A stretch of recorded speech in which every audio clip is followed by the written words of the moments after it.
Hello YouTubers, welcome to episode number... where is it? Is it behind here?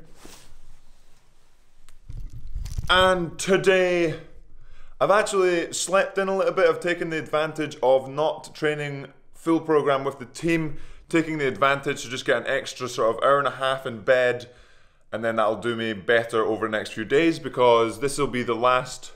So this is the second last week before we get training with the team at Leander full time, and so I'm taking advantage now instead of sort of being 100% full on, going for it now, whereas I'll start doing that in 2 weeks. So just 2 sessions today. Going to hop down to Leander and get on the erg, I think, unless the water is reasonable. The weather is absolutely fantastic. So maybe I'll go out on in the single again. Just we'll see what happens when we get down to the club. All right, let's get down there. And there we go, ergo finished, and we're outside the club once again. Pretty good erg. I ended up doing 51s just to back off a little bit, keep the heart rate in a good zone rather than trying to do lots of distance at like 190. Isn't that right, Callum? You want to keep the heart rate under control. Aye. Callum just went on a 600k bike ride and that's back for the morning. He blew his doors off in the last 4 miles.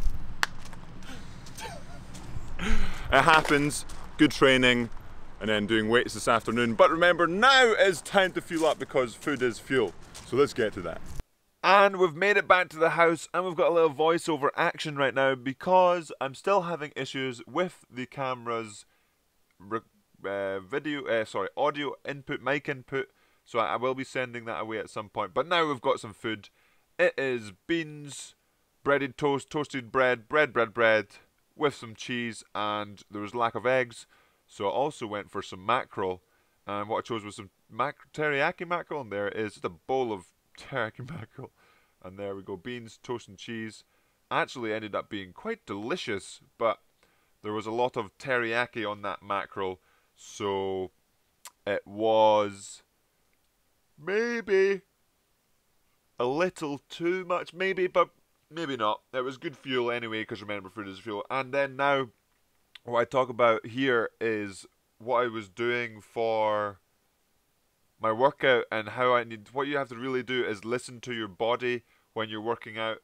It doesn't mean you just have to sort of push through, and the reason I was doing a lower split or slower speed today was just making sure that today I was being consistent and not just sort of letting my body go out of control, when something I really learned when my tonsils surgery and all that happened.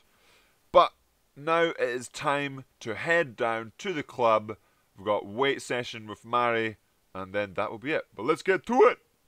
And we've made it back to the club after fueling up, and today is Friday, so it means upper body day with some lower body, because every day is lower body day.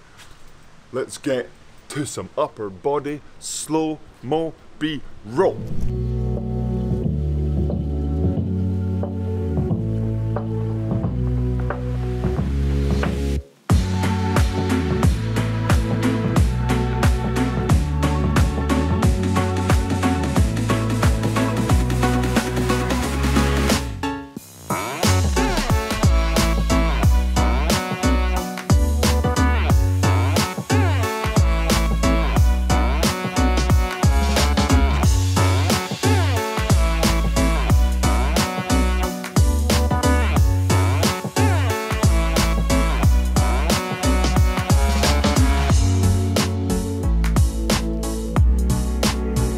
That is the end of the workouts for today. Hopefully enjoyed a little bit of slow-mo, a little bit of upper body day action with the Bulgarians thrown in there, and the PB deadlift from Callum, 195 kilos, outrageous, well done. And that will be it for the rest of the day for training. And I spoke about, today was more about feeling the body, listening to the body, making sure I'm all good to go.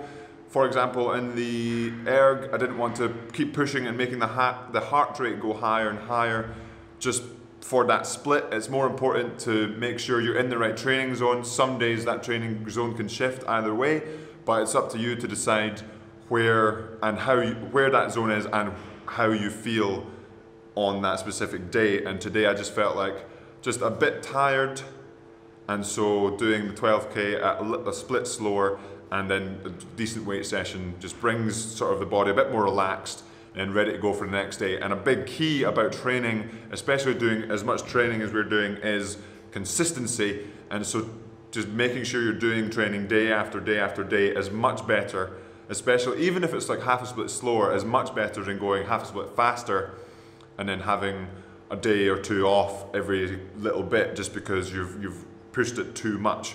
So everybody's level of pushing is individual, everybody's level of pushing it is different.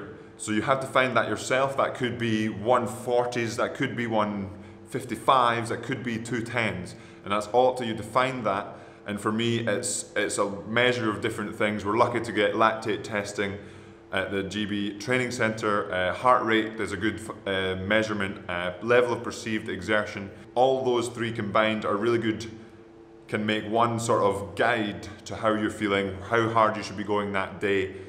And that can really affect, and that can mean that you can be as consistent as possible. And it is all about the sort of things where just because you feel good doesn't mean you have to really go for it, and just because you're feeling bad doesn't mean you have to sort of back off. It's just sort of making sure those feeling good days and feeling bad days, the levels are closer together, and being, again, as consistent as possible.